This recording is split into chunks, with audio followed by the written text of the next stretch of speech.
Hi students, welcome to yet another session of my class. We are discussing drama The Strong Breed by Wolfgang. Let us discuss in detail. Today we are going to discuss about some important points regarding this particular drama. Yes, The Strong Breed tells the story of a man who lives in a strange village and has to sacrifice his life in order to save the village.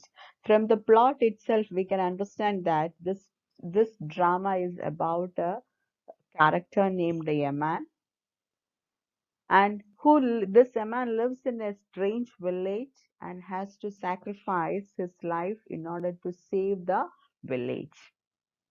So we can say that it's a tragedy that ends with an individual sacrifice for the sake of communal benefit.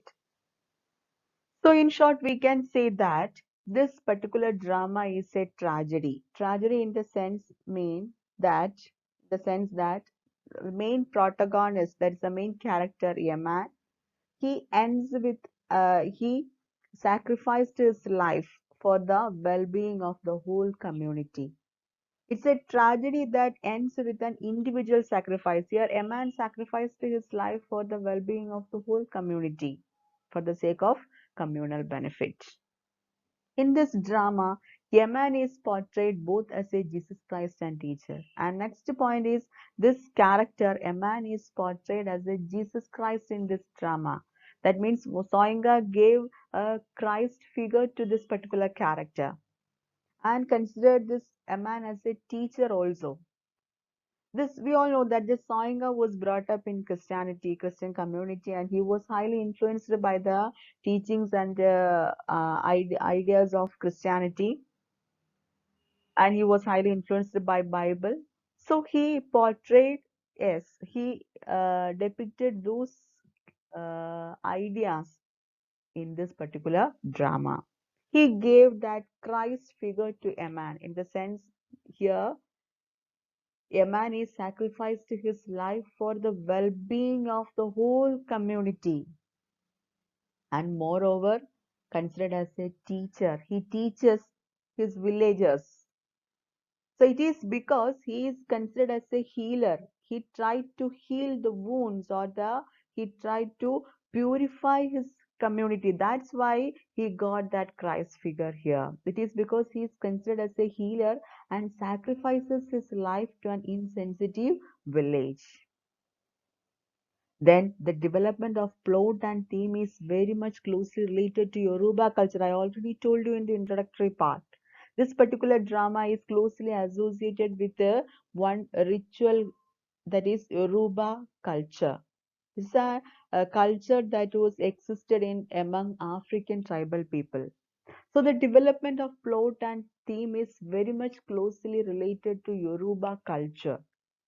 In this play, Soinga presents a ritual based on Yoruba festival on the New Year where the villagers sacrifice a carrier. So this particular drama is based on that culture, Yoruba culture. And there is a ritual. Here Soinga presents a ritual. What is that ritual? That ritual based on Yoruba festival on the New Year where the villagers sacrifice a carrier. Here, that carrier is considered as the scapegoat. He is the one who carries the evils and sins of the whole community. That's why we call him as a carrier, that is in single inverted comma. This he carrier in the sense he carries the evils and wrongdoings of the whole community. A man represents the whole victims of the evil ritual of sacrificing carrier. Yes, we can trace this type of customs among tribal people from different areas at present. Then the strong breed is a highly symbolic play. It suggests the concept of death as a crucial marker in the struggle between individual will and community wholeness. The next point he discusses in this drama is concept of death. It is a highly symbolic play and it suggests the concept of death as a crucial marker in the struggle between individual will and community wholeness. Individual's will, that is, here, a man He is from that family, that particular family, and this strong breed family is destined to be the carriers in that community. And a man is from that particular family, the strong breed family, but he is not ready to accept that position. So his decision, so he takes one decision to leave from his native village to escape from that destiny. But he reaches another village, that is a strange village, and there he voluntarily accepts that position for the communal benefit or for the well-being of the community. Here, from this struggle, we can understand that the concept of death. Actually, he is trying to escape from that destiny, but at last he reached that destiny also. So, the concept of death as a crucial marker in the struggle between individual will and community wholeness. And moreover, the crisis brings back memories. That is, yes, we can see so many flashback scenes in this particular drama.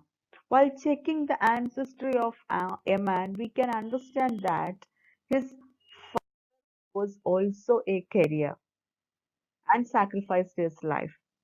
Yes, because in that particular community, one family is considered as the carriers. Here, the strong breed family is considered as the carrier. So while checking the ancestry of a man, we can understand that his ancestors were carriers. His father was also a carrier and sacrificed his life. And his family itself is called the strong breed family. Here, destiny plays a major role as the strong breed family is destined to be the carriers. Yes, destiny plays a major role in this drama.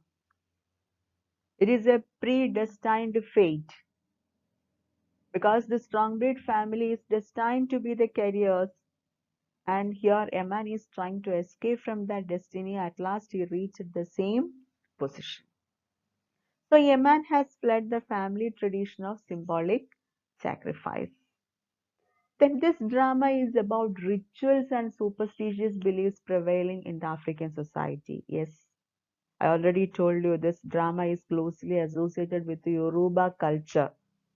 It is a culture, tribal culture existed in Africa among tribal people, that community, Egungun. So this drama is about rituals. About tribal rituals and superstitious belief.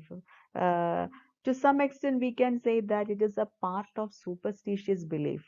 That is, one man or one person is destined to be the carrier of the sins and evils and wrongdoings of the whole community. So to some extent, we can say that it is a superstitious belief that prevailing in the African society. The theme of the need of the society is to sacrifice one of their own to bring about purification of the society is dealt in this play. Yes, the theme of the need of the societies to sacrifice one man or one person of their own to bring about purification of the societies is clearly dealt in this particular play. So this is an annual New Year purification. What is this ritual about? It is based on Yoruba culture and rituals. So, what is this ritual? This is an annual New Year purification in which the sins and wrongdoings of that village community is heaped on to the carriers. Yes, the whole wrongdoings and sins of that village community is heaped on to the carriers or the scapegoat.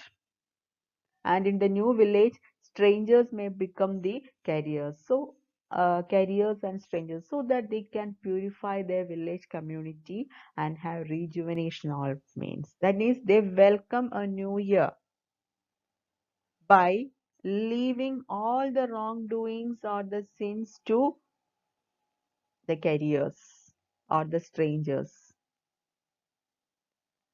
Here, there is an inherent idea that the society will be spiritually strengthened as an aftermath of these sacrifices. That is their belief. And the play moves on with a man's decision to be the carrier. Then the play is marked with flashbacks between a man's past and present. Yes, throughout the development of the plot, Soinga uses that particular literary technique, that is flashback scene. Here, so many times this Eman is, yes, to moving to and fro in between his past and present. So the play is marked with the flashbacks between Eman's past and present, where he sees images of his father and his dead wife Ome, etc. So the strong breed was much more emotional than traditional plays. When we read this play, we can understand that this particular play is much more emotional than a traditional play. Then the themes of the strong breed are developed through three contextual factors of postcolonialism. Yes, they are discrimination, exile, and identity crisis. So we can say that the strong breed is the development of the plot or the theme that is closely associated with the three main contextual factors of postcolonialism. And they are discrimination. Here, discrimination happened in this particular play. In the case of this Yemen's native village, yes, this family is discriminated. And in the case of strange village, that is powerless people. Here, their Ifada, that helpless boy, that deformed boy is considered as the first. This deformed boy is considered as the carrier. So they are discrimination that is clearly evident in this particular. Then exile. Yes, a man, he is exiled from his native village, and during that ritual process, these carriers are, yes, forced to exile from their native village and put to death.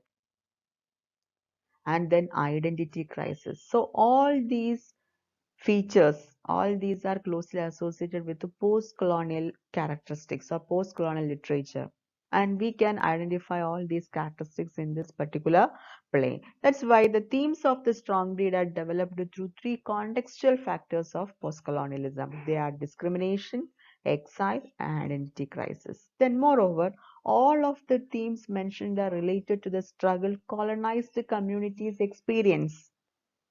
We can equate all these characteristics to the struggle of colonized communities, their experience. Here, a man is characterized as a colonized person. He is colonized by the villagers for their benefit and well being. Yes. Here, he is colonized by the villagers, or that family itself is colonized by the villagers for the well being, for their benefit and well being. And in this way, we can say that he and his family is colonized. These people are represented, these villagers are represented as a selfish people who could not do anything profitable to a society. Here, Eman is a true symbol of that characteristic of post-colonial literature, as he sacrificed his life for the well-being of whole. Moreover, these villagers itself is colonized. And moreover, these villagers itself is colonized in the sense they are colonized by the dominant ideologies and traditional African rituals. They are colonized by, yes, dominant ideologies in the sense means the powerful people or the ideologies existed in the society. These ideologies were put into action by the powerful people or the dominant class in the society or the ruling class in the society.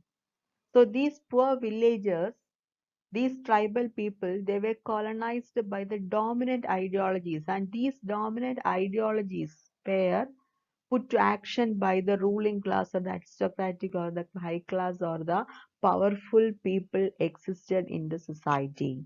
And moreover, they were highly influenced by the uh, traditional culture, that is, traditional African rituals. In this way, we can say that the villagers itself is colonized. They are colonized by the dominant ideologies and traditional African rituals. and they blindly imbibed and followed these repressed ideologies and traditional ritual culture. Actually, what they are doing is they blindly followed without questioning what is the relevance of these ideologies or these traditional ritual for culture, etc. They blindly imbibed and followed, and they believe that it is true. So they, in this way, we can say that these villages itself were colonized, in the sense they were colonized by these dominant ideologies. So in this way, we can say that this play is closely associated with the post-colonial literature.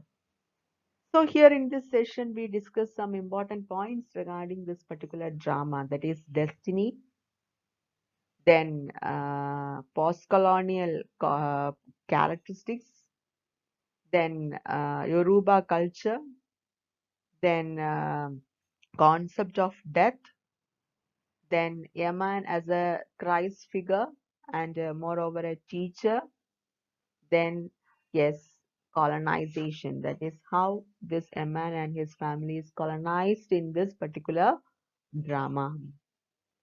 Then we have to discuss some more points regarding this particular drama that we will discuss in the next class. I think all of you understand this session, and there is a homework for you, and the homework is write a note on the yes thematic analysis of the strong brain.